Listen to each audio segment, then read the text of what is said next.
Assalamualaikum warahmatullahi wabarakatuh. Nama saya Meili Ariska dengan NIM 12512900009. Kali ini saya akan menjelaskan tentang epistemologi. Jadi, menurut Kamus Besar Bahasa Indonesia, epistemologi itu merupakan cabang filsafat yang membahas tentang dasar-dasar pengetahuan dan batas-batas pengetahuan serta kriteria kebenaran dari suatu pengetahuan. Nah, selanjutnya dalam jurnal Maliki Interdisciplinary tahun 2025 volume 3 nomor 11 halaman 971 sampai 976, secara etimologis kata epistemologi itu berasal dari bahasa Yunani yaitu knowledge yang artinya pengetahuan dan terdiri dari dua bagian, yaitu episteme yang berarti pengetahuan dan logos yang berarti tentang pengetahuan. Jadi dengan demikian, epistemologi itu dapat diartikan sebagai pengetahuan mengenai pengetahuan itu sendiri. Ilmu ini tuh mengeksplorasi berbagai aspek dan proses yang terlibat dalam pembentukan pengetahuan yang benar, termasuk bagaimana cara kita memperoleh, memvalidasi, dan mengembangkan pengetahuan. Selanjutnya dalam buku filsafat, ilmu sebuah analisis kontemporer karya Zapolhan, terutama sekitar halaman 70-100, dijelaskan bahwa epistemologi membahas tentang sumber pengetahuan, metode memperoleh pengetahuan, serta bagaimana kebenaran suatu pengetahuan itu dapat dipertanggungjawabkan secara ilmiah. Jadi kesimpulannya, epistemologi itu tidak hanya membahas apa yang kita ketahui, tetapi juga proses bagaimana kita dapat mengetahui sesuatu tersebut.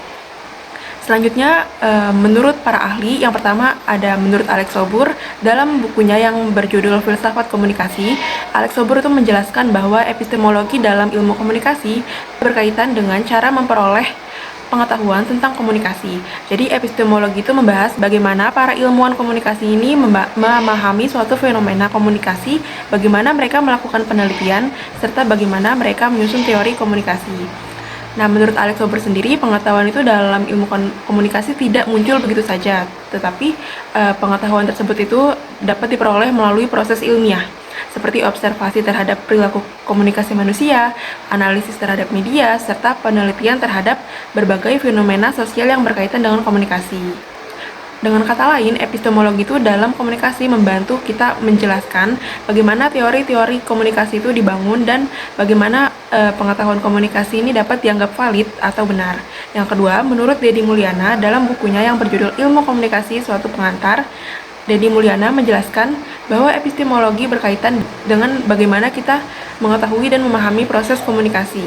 Menurut Deddy Mulyana, pengetahuan tentang komunikasi itu dapat diperoleh melalui penelitian ilmiah dan pengamatan terhadap interaksi manusia. Misalnya, melalui studi tentang bahasa, simbol, budaya, media massa, dan perilaku komunikasi dalam kehidupan sehari-hari. Ia juga menjelaskan bahwa ilmu komunikasi itu dapat berkembang karena adanya proses penelitian yang terus dilakukan oleh para ilmuwan, sehingga berbagai teori komunikasi itu dapat dijelaskan secara sistematis dan ilmiah.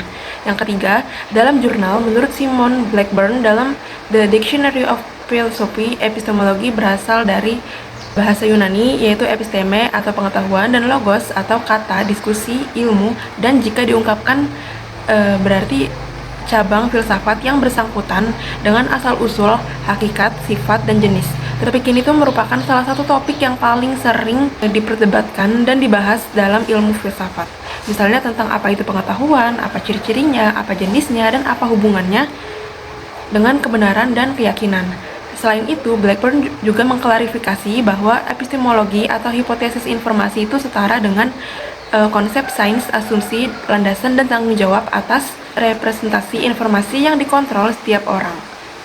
Nah, yang keempat, dalam jurnal, menurut Abdullah dan Amin, epistemologi adalah cabang filsafat yang membahas hakikat, kebenaran, sumber, metode, dan struktur pengetahuan. Misalnya, epistemologi itu mempengaruhi bentuk peradaban manusia dalam skala global dan secara khusus mempengaruhi perkembangan ilmu, pengetahuan, dan teknologi. Secara umum, pembahasan epistemologi diawali dengan penjelasan tentang pengertian sains yang biasanya dibedakan dengan pengetahuan. Misalnya, tidak pernah jelas apakah sains itu sama atau berbeda dengan sains.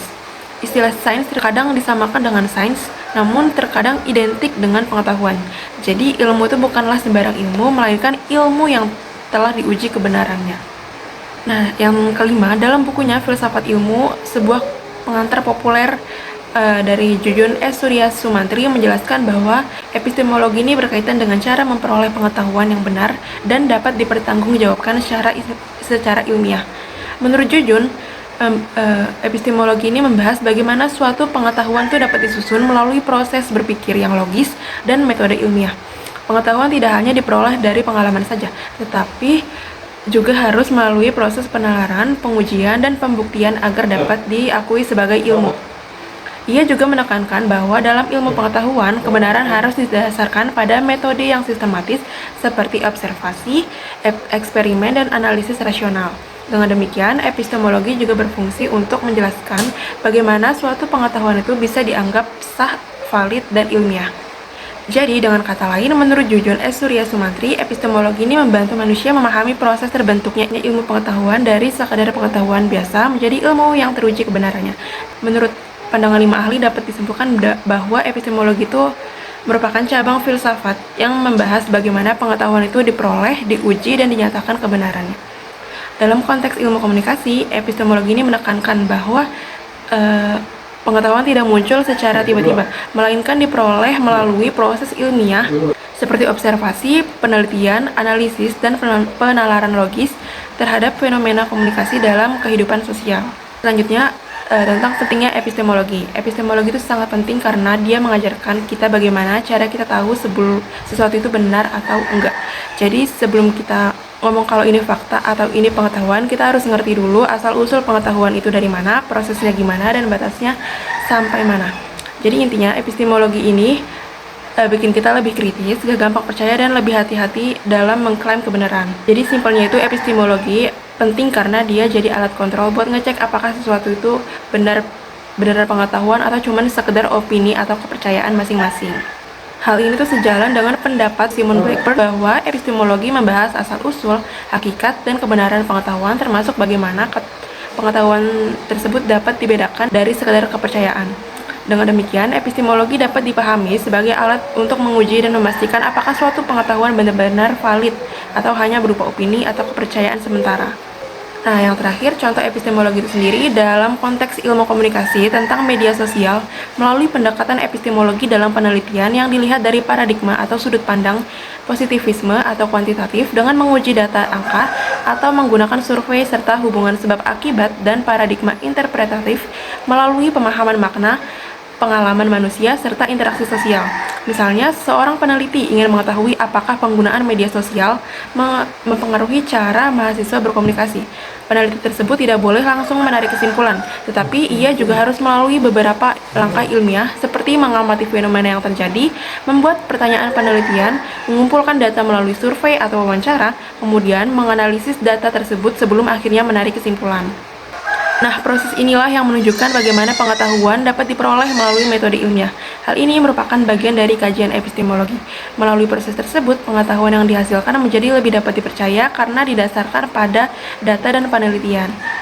Contoh epistemologi yang dijelaskan merupakan ilustrasi yang disusun berdasarkan konsep epistemologi dalam buku Filsafat Ilmu dan Metodologi Penelitian seperti karya Jujun S. Surya Sumantri, Deddy Mulyana, dan Lexi J. Molow. Sekian penjelasan dari saya, kurang lebihnya mohon maaf. Wassalamualaikum warahmatullahi wabarakatuh.